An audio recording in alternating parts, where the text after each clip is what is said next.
Bonsoir à tous. À la une de l'actualité ce soir, fin de la visite de travail et d'amitié du président burkinabé. Blaise Compaoré a quitté Conakry cet après-midi avec une note de satisfaction.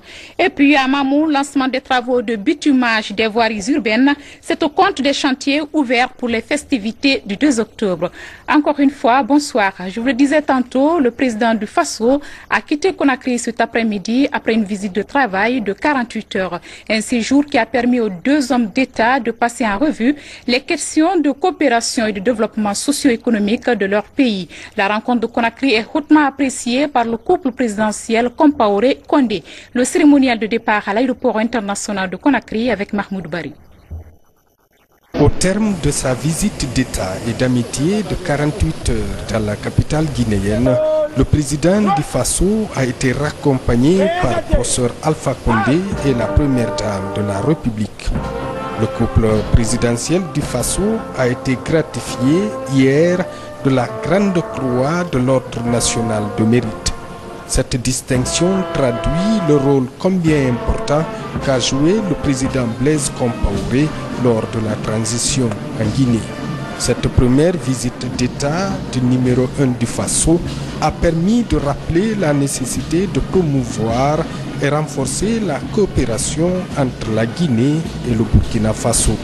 Cette volonté des deux chefs d'État devrait faciliter l'intégration sous-régionale et dynamiser le partenariat entre nos deux États. Le président du Faso et professeur Alpha Condé œuvrent inlassablement au maintien de la paix dans la sous-région ouest-africaine, mais aussi au sein des États membres de la CEDEAO et de l'Union africaine. Cette convergence de vues cadre parfaitement avec l'engagement des Guinéens et des Burkinabés à consolider l'unité et le développement de leurs pays respectifs. À l'analyse, ce déplacement du président du Faso aura permis de resserrer les liens d'amitié, mais surtout d'harmoniser les points de vue sur une coopération au profit des deux États. Blaise Compaoré et la première dame du Faso ont hautement apprécié ce séjour et l'accueil dont ils ont été l'objet dans la capitale guinéenne, Conakry. Cette visite de travail du président burkinabé en Guinée a été sanctionnée par un communiqué conjoint qui fait mention de la construction du chemin de fer Conakry-Burkina Faso via Bamako. Ce communiqué est lu ici par le ministre d'État en charge des Affaires étrangères et des Guinéens de l'étranger, François Lucien Fall. Mohamed Lamine Souma et Lajouat Sissé, bureau de presse de la présidence de la République. Le président Blaise Compaoré du Faso et Alpha Condé de Guinée ont donné un grand coup de pouce aux relations d'amitié et de coopération entre Conakry et Ouagadougou. Ces relations, qui ont toujours été fraternelles, prennent désormais une dimension économique. Le communiqué conjoint en fait foi. Cette visite a été pour leurs excellences une occasion propice de réaffirmer leur attachement au renforcement des relations traditionnelles d'amitié et de coopération qui existent entre les deux pays. Lors de son séjour, son Excellence M. Blaise Compaoré, président du Burkina Faso, a eu des entretiens en tête-à-tête avec son Excellence professeur Alpha Condé, président de la République de Guinée. Au cours de ces entretiens, qui se sont déroulés dans une atmosphère empreinte de cordialité et de compréhension mutuelle, les deux chefs d'État ont abordé des questions relatives à la coopération bilatérale ainsi que la situation dans la sous-région, en Afrique et dans le monde. Son Excellence M. Blaise Compaoré a transmis le message d'amitié et de fraternité du peuple et du gouvernement burkinabé au peuple et au gouvernement guinéen. Il a encouragé le professeur Alpha Condé à continuer à œuvrer pour la préservation d'un climat de paix et d'unité nationale en Guinée. Pour sa part, son Excellence professeur Alpha Condé a salué le rôle décisif de son Excellence M. Blaise Compaoré dans la résolution de la crise et le retour à l'ordre constitutionnel en Guinée en sa qualité de médiateur de la CEDEAO. Au plan bilatéral, les deux chefs d'État se sont félicités de l'excellence des liens historiques, de solidarité, d'amitié et de coopération unissant les peuples burkinabés et guinéens. Ils se sont mutuellement informés de l'évolution de la situation dans leurs pays respectifs. Les deux présidents ont réitéré leur volonté d'œuvrer au renforcement et à la diversification de la coopération entre les deux pays. À cet égard, ils ont recommandé la tenue, avant la fin de l'année 2014, de la deuxième session de la Grande Commission mixte de coopération.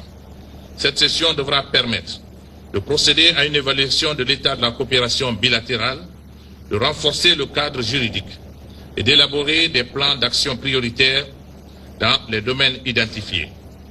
Ils ont notamment décidé de dynamiser leurs relations en matière d'enseignement scientifique et technique, de recherche et de formation professionnelle.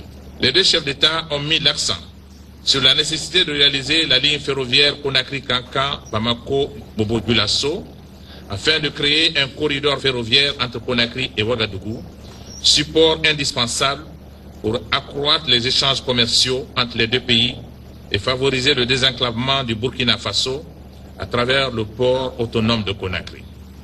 À cet effet, ils ont recommandé de prendre en compte le plan directeur d'interconnexion ferroviaire de la CEDEAO relatif à la réhabilitation, à la modernisation des lignes existantes et à la construction d'une nouvelle ligne de chemin de fer entre Kankan, Bougouni, Bobo-Dioulasso, en collaboration avec la République du Mali. Dans cette perspective, les deux chefs d'État ont instruit la tenue d'une réunion des experts de 3 pays courant 2014. Les deux présidents ont réaffirmé la nécessité de promouvoir la concertation entre leurs deux pays sur toutes les questions d'intérêt commun. Abordant les questions régionales et internationales, les deux chefs d'État ont réaffirmé l'attachement de leurs pays respectifs aux objectifs et idéaux de la CEDEAO, de l'Union africaine et de l'Organisation des Nations Unies, cadre privilégié pour la consolidation d'intégration, de la paix, du développement et de la solidarité internationale. Au plan sous-régional et régional, les deux présidents ont fait siennes les conclusions de la 45e session ordinaire de la conférence des chefs d'État et de gouvernement de la CEDEAO tenue à Accra le 10 juillet 2014. S'agissant des questions de paix et de sécurité, les deux chefs d'État se sont félicités de la bonne organisation des élections présidentielles et législatives à Guinée-Bissau. Ils ont cependant exprimé leurs préoccupations face à la recrudescence de la criminalité transfrontalière et des actes terroristes, notamment ceux perpétrés au Nigeria par la secte Boko Haram et au nord du Mali. Les deux chefs d'État ont réaffirmé leur attachement au respect de l'intégrité territoriale du Mali.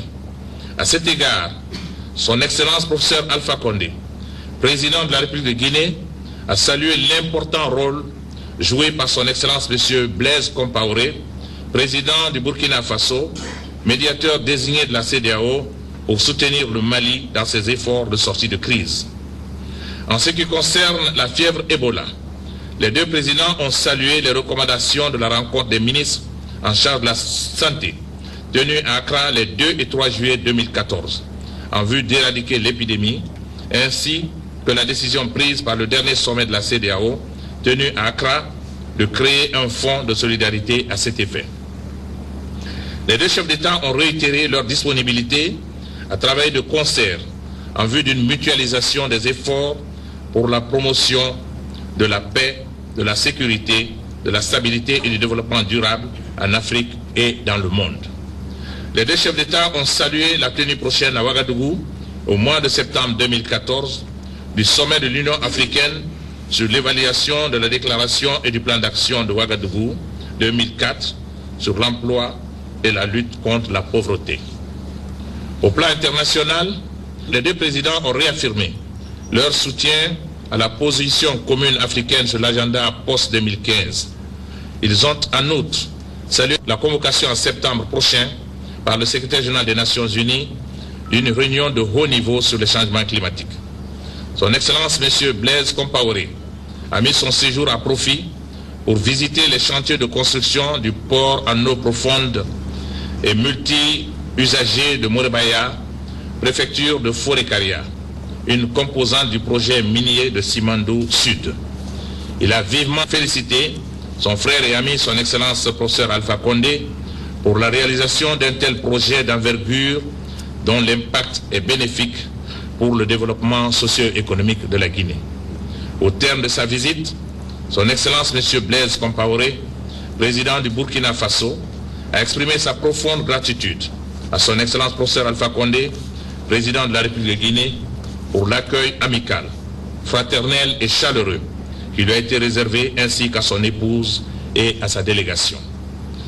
Son Excellence M. Blaise Compaoré, président du Burkina Faso, a adressé une invitation à Son Excellence professeur Alpha Condé, président de la République de Guinée, pour effectuer une visite d'amitié et de travail au Burkina Faso.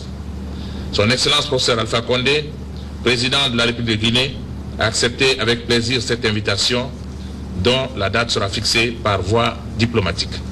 Fait à Conakry le 18 juillet 2014 pour le Burkina Faso. Yépine Djibril Bassolé, ministre d'État, ministre des Affaires étrangères et de la coopération régionale. Pour la République de Guinée, le Sénifal, ministre d'État, ministre des Affaires étrangères et des Guinéens de l'étranger. Alpha Condé et Blaise Compaoré, qui sont deux leaders influents de la CEDEAO et de l'Union africaine, se sont aussi prêtés aux questions de la presse. Les deux chefs d'État donnent ainsi un bel exemple de coopération sud-sud. Après donc la publication du communiqué conjoint, le président du pays des hommes intègres et son homologue guinéen se sont prêtés aux questions de la presse au cas de Bellevue. Les questions ont essentiellement porté sur les infrastructures portuaires du projet Simandou et la médiation dans la crise malienne. Suivez quelques extraits des réponses données par les deux chefs d'État. Que nous avons visité ce matin, dire que nous avons sur place d'ailleurs salué cette excellente idée qui a certainement été montée et matérialisée grâce au courage du président Alpha Condé, grâce aussi aux compétences du gouvernement pour pouvoir réunir tant de sommes pour un projet d'une telle envergure mondiale. Bien sûr, je crois qu'il nous faut nous féliciter, être fiers de ce projet, car le problème du continent, je vais parler sur le terrain économique, a toujours été d'avoir une économie très extravertie, mais une économie qui n'est pas contrôlée par nous-mêmes. On a les ressources, on a des disponibilités pour faire avancer nos économies, mais nous avons laissé la conduite de la construction de nos économies à d'autres personnes. Je crois que ce qui a été fait avec Simandou, c'est bien sûr que la Guinée, dans ce processus, a pris une responsabilité centrale, en tout cas importante, pour faire en sorte que l'impact de la réalisation de cette mine, que les impacts soient positifs en ce qui concerne la vie économique de la Guinée. Nous avons déjà signé avec mon frère et ami Ibrahim Keita l'accord pour la construction du chemin de fer Conakry, Kankan, Bougouni et Bamako. Nous avons même fait déjà la requête, les deux premiers ministres ont signé déjà la requête pour le financement. Nous avons prévu que ce chemin de fer soit prolongé jusqu'à Bobo-Dioulasso. Donc l'accord est déjà signé et même je crois que le chronogramme a déjà été élaboré et ils ont prévu une rencontre avec un siège permanent ici, avec deux représentants guinéens et un représentant malien. Donc très rapidement nous allons inviter notre frère du Burkina à aussi envoyer quelqu'un dans cette commission qui va travailler ici en permanence pour cette question. Je crois qu'il était aussi pour moi d'un intérêt de repasser en Guinée et de constater ce qui a été réalisé, qu'est-ce que ça donne comme résultat d'une manière globale par rapport à la vie politique en Guinée. Il s'agit, je crois pour nous, de ne jamais rompre le dialogue, le contact, parce que les crises viennent surtout de l'absence de contact entre les parties. Et donc, je crois que s'il reste encore des questions à traiter, il faudrait qu'il y ait de l'inclusivité, il faut qu'il y ait toujours de l'ouverture, que des Guinéens puissent se parler autour, bien sûr, des règles qui sont donc celles de la Constitution, qui sont celles, bien sûr, en vigueur dans le pays. Moi, j'ai toute confiance en la capacité, en la sagesse et à la pertinence du président Blaise pour trouver une solution à la crise. Il l'a déjà fait pour le Togo, il l'a déjà fait pour la Guinée. C'est vrai que pour le Mali, c'est un peu plus compliqué, mais avec le soutien de nous tous, de tous les chefs d'État de la CEDEAO et des chefs d'État de l'Union africaine, nous pensons qu'en l'accompagnant, on arrivera rapidement au bout de cette question qui est déjà pas seulement le problème du Mali, mais qui est le problème de nous tous. Parce que avec ce qui s'est passé en Libye, nous avons prévu qu'il y aurait eu non seulement la somalisation de la Libye, comme vous voyez aujourd'hui, il n'y a pas d'État, mais aussi la prolifération des armes. Bien sûr, pour le moment, c'est au niveau des pays du Sahel, c'est-à-dire le Mali, le Burkina, le Niger, la Mauritanie et le Tchad, mais aucun de nos pays n'est à l'abri. Donc nous avons tous intérêt à appuyer sérieusement la médiation du président Blaise Compaoré afin qu'on trouve une solution à la crise du Mali. Avant de boucler sa visite de travail de 48 heures en Guinée, le président du Faso, en compagnie de son frère et ami professeur Alpha Condé, s'est rendu sur le site de construction du port en eau profonde à Sengelé, district de Maferaya, dans la préfecture de Forikaria. Une occasion pour les deux chefs d'État de constater les travaux de construction de cette infrastructure portuaire. Sanassi Keita, bureau de presse de la présidence de la République. 3 phases sont prévues dans la mise en œuvre de ce gigantesque projet de construction d'un port en eau profonde. Il s'agit pour un premier temps d'ériger un remblai et stabiliser les berges de ce site de 89 hectares. Puis vient la construction des quais. Enfin, celle des plateformes de déchargement et de la logistique. Cet ambitieux projet du géant minier anglo-saxon Rio Tinto va être réalisé ici, dans le district de Sengelé, situé à une 40aine de kilomètres de la sous-préfecture de Mafraya, préfecture de Forikaria. Ce vendredi 18 juillet 2014, le président de la République a mis à profit la visite de travail et d'amitié de son frère et ami du Faso, Blaise Compaoré, pour se rendre sur le site de construction du port en eau profonde de Sengelé et constater le début effectif des travaux avec le génie créateur chinois, China Harbour Engineering Company. Le président du Faso est impressionné par l'ampleur du projet.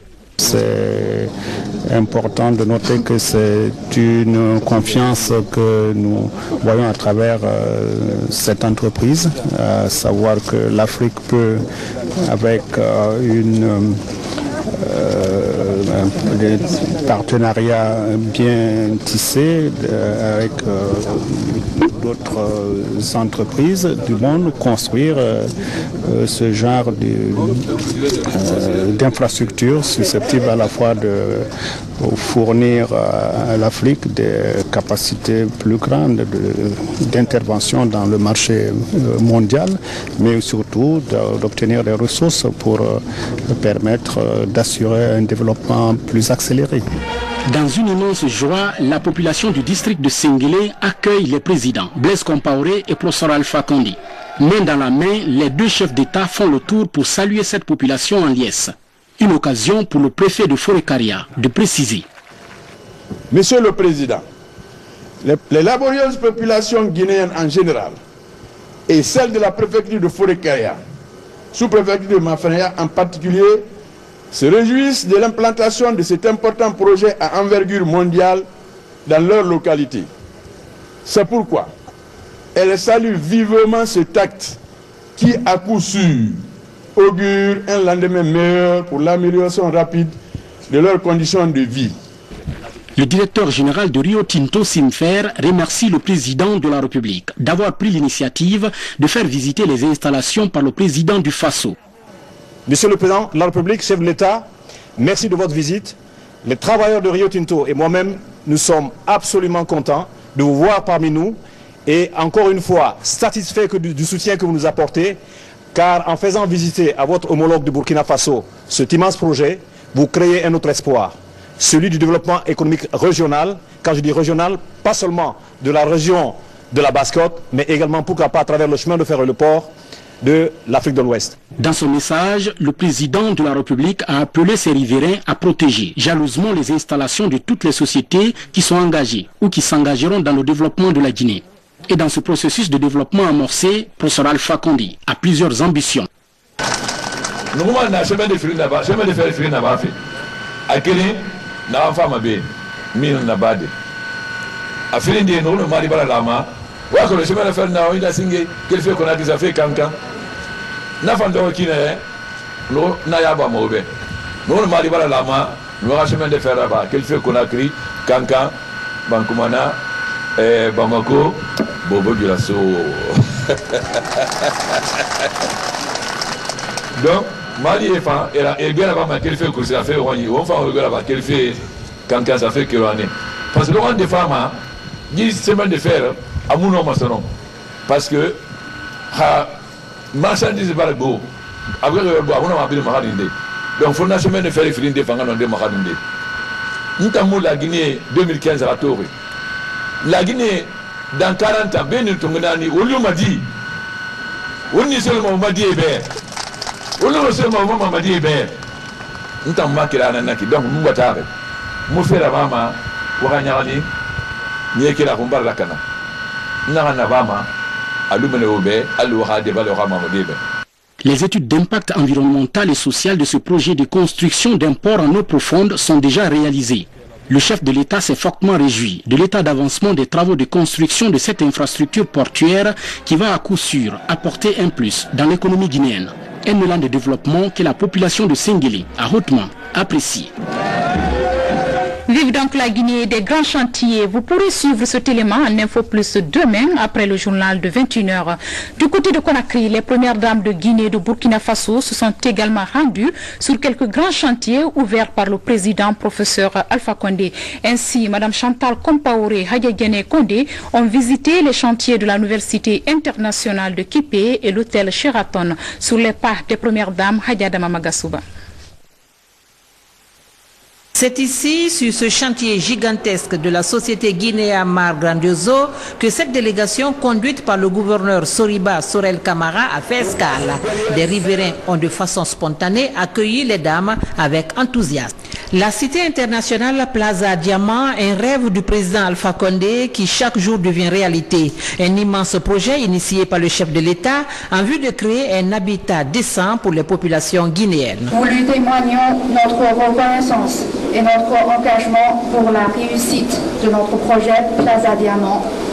Le bâtiment où nous sommes actuellement aura sa grande ouverture ce décembre. J'aimerais bien que vous tous puissiez assister à cette ouverture. Première phase, les clients achètent les maisons tout près, bien décorées. Après, pour la deuxième phase, troisième, les gens pourraient acheter sur maquette. Le coût de réalisation de ce gigantesque chantier est estimé à 8 milliards de dollars US, ce qui va créer des emplois directs et indirects et par conséquent contribuer de façon significative à l'amélioration des conditions de vie de nos braves populations. Du site Plaza Diamant, les deux premières dames ont été reçues ici sur le chantier de l'hôtel Sheraton Guinée, toujours à Kipé. Là également, un travail maous est en train d'être fait. Sur les deux chantiers, selon les techniciens, les travaux sont à 50% réalisés. La Guinée a beaucoup progressé, surtout, et je ne peux que féliciter le président Alpha Condé qui a une vision grandiose de la Guinée et qui réalise des choses où les Guinéens vont profiter et où nous autres aussi nous allons profiter parce qu'en venant chez vous, nous profiterons aussi de ces réalisations-là. En tout cas, je le félicite pour ces chefs-d'œuvre parce qu'il faut le souligner que c'est pas facile, mais c'est encourageant de voir les chefs d'État s'intéresser à tout ce qui concerne leur population et surtout leur vision du futur du pays. En Guinée, on était en pénurie d'hôtels, de logements d'hôtes. Donc ça sera corrigé à l'horizon 2015 et je suis d'autant plus contente d'avoir la première dame du Burkina Faso. Elle a tenu à être avec nous, à visiter les grands chantiers de l'État. D'abord le chantier fait par les Chinois et ce beau chantier, l'hôtel Sheraton. Tout le monde connaît la chaîne des Sheraton. Donc voilà, ça veut dire que le pays avance. Une chaîne des hôtels Sheraton en Guinée, un rêve du président professeur qui entend doter notre pays de réceptifs hôteliers dignes de nom. Avant de quitter notre pays, le président du Faso a été élevé à la dignité de Grand Croix du mérite de la République de Guinée, la plus haute distinction de notre pays. C'était hier lors du dîner d'État offert par le président Alpha Condé à son homologue burkinabé. Suivez un extrait de cette cérémonie de distinction au palais Sékou Touré.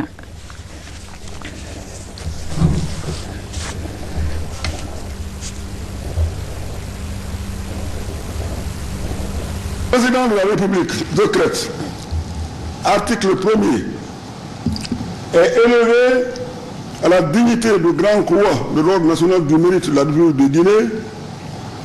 Son Excellence M. Blaise Compaoré, président de la République du Burkina Faso, en reconnaissance des efforts inlassables qu'il a et continue de mener avec courage et abnégation pour l'instauration d'un climat de paix et de sécurité en Afrique et en République de Guinée en particulier. Article 2. Le présent décret qui prend effet à compter de sa date de signature sera enregistré et publié au journal officiel de la République de Guinée. Conakry, le 17 juillet 2014, signé professeur Alpha Condé.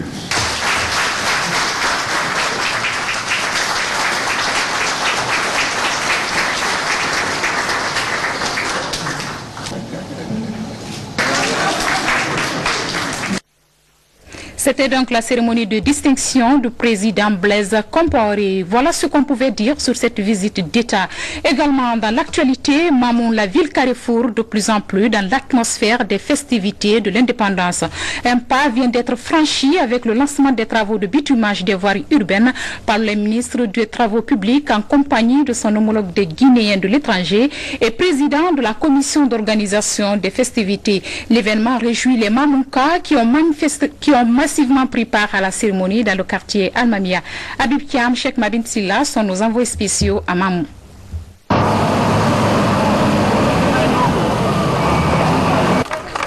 Le grondement de ce caterpillar marque le début des travaux de bitumage de la voirie urbaine de Mamou.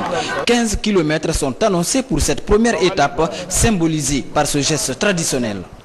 Les travaux que nous allons lancer aujourd'hui constituent la première phase du programme de réhabilitation, de construction et de bitumage de 73 km de routes urbaines dans les régions administratives de Mamou et de Labé.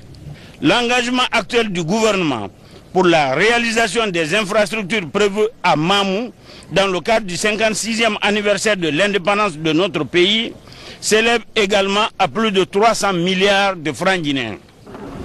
Après donc Boké et Zérékouré, c'est la région administrative de Mamou qui va abriter la fête commémorative de notre indépendance obtenue en 1958. Le président de la commission d'organisation des festivités affiche un grand enthousiasme face à cet autre chantier engagé par le chef de l'État. Je suis vraiment très satisfait, très heureux aujourd'hui qu'on lance les travaux de bitumage de la ville de Mamou. Beaucoup de personnes ne croyaient pas, beaucoup de personnes étaient sceptiques. Mais aujourd'hui, les réalités prouvent que les promesses du professeur Alpha Condé sont en train d'être réalisées. Et je suis convaincu que les entreprises, les 90% des entreprises qui ont eu les marchés, je suis sûr qu'ils vont respecter le délai du 25 septembre, date à laquelle les clés de ces projets vont être remises aux autorités. Venus nombreux pour vivre cet instant solennel avec leurs concitoyens, les cadres de l'administration et la notabilité de Mamou se disent également très comblés. Le professeur Alpha Condé, chef de l'État, président de la République, a ainsi dit et fait. Depuis ce jour, à la satisfaction de toutes nos populations, de vastes chantiers ont été ouverts dans toute la ville de Mamou. Mamou est contente. Mamou remercie et reste fidèle aux idées de développement du professeur Alpha Condé, président de la République, chef de l'État. Les travaux de bitumage de la ville haute sont confiés à l'entreprise Enan Chine. Elle doit presser les manettes pour être au rendez-vous du 56e anniversaire de l'indépendance dans la ville Carrefour. Toujours dans la ville cosmopolite, plusieurs chantiers sont ouverts, notamment celui de la Maison des Jeunes. L'édifice dont les travaux avancent à grands pas sera au rendez-vous de l'inauguration des infrastructures réalisées au compte des festivités du 2 octobre prochain. Sur le terrain, les ministres de la Jeunesse et celui des Guinéens de l'étranger ont fait le constat. Mamadi Terna Kamisoko, reportage. Voici comment sera la nouvelle maison régionale des jeunes de Mamou. Les travaux de construction sont réalisés à 70%. Les ouvriers s'activent pour le respect du délai contractuel. L'édifice est en construction sur une superficie de 1050 mètres carrés et sera doté de toutes les commodités nécessaires afin d'offrir aux jeunes un espace socio-éducatif de qualité. Il a été prévu une grande salle d'accueil, une capacité de 1000 places. À l'aile droite, vous avez là-bas la salle de préparation pour les artistes. Vous avez les guichets, les toilettes. À l'étage, il y a de grandes salles de bureaux qu'on peut transformer en cyber. À l'aile gauche, on a aussi des grandes salles et des toilettes et une salle vidéo. La réalisation de cette maison des jeunes régionale fait partie des projets inscrits dans l'agenda des festivités de l'an 56 de l'indépendance nationale prévue à Mamou le 2 octobre prochain. Je dois dire toute ma joie et ma surprise agréable de voir combien de fois les travaux sont en train d'avancer. À voir seulement plus d'une centaine de personnes sur chaque chantier, c'est un ouf de soulagement pour dire que Mamou est en chantier. Et cette initiative du président d'organiser cette fête tournante dans les régions de la Guinée est aujourd'hui une belle initiative. Avec pour message investir dans les jeunes, la journée mondiale de la population, célébrée le 11 juillet dernier, a mis au centre des réflexions internationales l'emploi des jeunes. La Guinée du professeur Alpha Condé saisit donc l'occasion pour lancer un ambitieux programme de construction des maisons de loisirs pour sa jeunesse. Le projet est censé couvrir l'ensemble du territoire national. A préciser que les chantiers de l'an 56 à Mamou vont engloutir jusqu'à 300 millions de francs guinéens. On en vient maintenant à l'épidémie de la fièvre Ebola. Si la maladie est vaincue dans les autres foyers du pays, un seul foyer continue de faire des victimes. Il s'agit de la préfecture de Guékédou, où certains villages restent encore réticents aux services de santé. Une mission conjointe du ministère de la Santé et de l'Assemblée nationale s'est rendue cette semaine dans la localité. Objectif, convaincre ces zones de réticence à accepter de collaborer avec les services de santé. Sourde Keira revient sur les pas de la mission. Guékédou, l'unique foyer de persistance de la fièvre hémorragique Ebola en Guinée depuis la déclaration de la maladie en mars dernier. La persistance est due à la réticence de 3 villages aux différentes missions de sensibilisation. Les villages sont situés essentiellement dans la sous-préfecture de Tekoulo. Ces jeunes sont ressortissants de la localité. Ils se sont portés volontaires pour convaincre leurs parents du danger de la maladie. Hélas, ils ont subi le même sort que leurs prédécesseurs. Ils ont monté une garde. Quand la garde a signalé que eux, les gens là, c'est nos parents, mais ils ont reçu l'argent pour nous tromper, la garde a remonté l'information, la jeunesse et tout le monde s'est révolté, ils ont parti prendre les couteaux autres là pour nous attaquer et chacun a pris sa fuite. Outre le ministère de la Santé et ses partenaires, c'est au tour du président de l'institution parlementaire de se rendre sur les lieux. Il s'agit pour la 12e personnalité du pays et le département de tutelle d'amener ces populations à briser tous les tabous autour de la maladie et accepter de collaborer avec les services de santé pour enfin gagner la bataille contre le virus Ebola. Un virus qui a endeuillé des dizaines de familles dans le pays et particulièrement dans cette préfecture. Que ce soit les techniciens nationaux, que ce soit les techniciens, n'est-ce pas, des partenaires au développement qui ont quitté leur pays, n'est-ce pas, pour venir nous aider. Il faut que nos parents comprennent dans les villages où il y a encore de la résistance qu'ils ont intérêt à accepter tous les conseils qui sont donnés afin que nous puissions éradiquer cette maladie. L'une des recommandations de cette mission conjointe est l'implication effective des fils de Guéguédou en vue d'éteindre définitivement ce dernier foyer de l'épidémie. Pour y arriver, 70 personnes venues des 9 sous-préfectures et la commune urbaine suivent déjà une formation. Elle vise à les doter de compétences pour faciliter le travail des services de santé et des partenaires sur le terrain. Les populations de Guéguédou gardent grand espoir pour déclarer la fin de l'épidémie à l'instar des autres foyers. Déjà, excepté quelques cas suspects dont les résultats sont attendus, aucun malade n'est admis à ce jour au centre de traitement de la localité. Éducation à présent, fini le suspense pour les candidats au BEPC et à l'entrée en 7e année.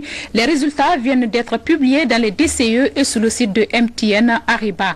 Par ailleurs, les candidats du baccalauréat, eux, doivent encore attendre pour quelques heures. Retour sur une journée d'attente dans certaines écoles avec ce reportage de Kern Ousmane Diallo. À l'angoisse se mêle une attente qui devient de plus en plus insupportable pour ces élèves. Les résultats des examens nationaux devraient être publiés depuis 14 heures, mais il est 15h30, toujours rien. Certains sont ici à la DCE de Ratoma depuis 7 heures, nous confie-t-il. Hier soir, dans un point de presse, le ministre de l'enseignement préuniversitaire avait donné l'assurance quant à la publication des résultats des examens nationaux cet après-midi. À 16 heures, l'information circule. L'attente des bacheliers devrait durer encore plus longtemps. Quant aux examens du CEP et du BEPC, la publication des résultats ne serait qu'une question d'heure. Plus tard dans la soirée, on apprend que dans certaines écoles, les élèves sont priés de rentrer et ne revenir que le lendemain. Pour ces écoles, les résultats ne seront pas publiés ce jour. Nous allons revenir sur cet élément dans nos prochaines éditions d'information. Félicitations donc aux heureux gagnants. Mesdames et messieurs, voilà qui met fin à cette édition. À tous, merci de l'avoir suivi et bon week-end.